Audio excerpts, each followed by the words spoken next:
The Columbia Board of Education is making changes to its property tax rate. Good evening, everyone. I'm Evie Allen. And I'm John Murphy. Thanks for joining us. The board is moving to decrease the tax rate in the wake of higher property valuations. KMU8's Casey Bennett joins us in the studio with the details.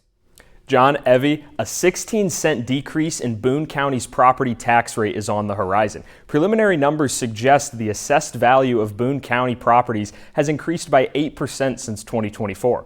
Columbia Board of Education policy says the board must set the tax rate so CPS collects nearly the same in property revenue as the previous year. Just to break down how we got here. From last fiscal year to this year, there's a projected increase of over $37,000 in Boone County home value. So you take your home value and you multiply that by 19%, which represents the amount of property that is residential in the county. From there, you get your assessed valuation, which you divide by 100 to get the taxable portion of your property.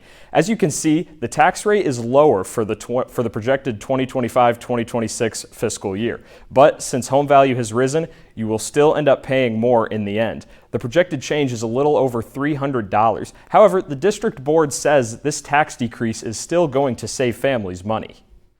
The school district doesn't get the benefit for the full impact of those increases because we're required to reduce our property tax rate. And so that reduction in our property tax rate means that you have more money in your pocket that you would not have had we kept the property tax rate higher like it was in previous years.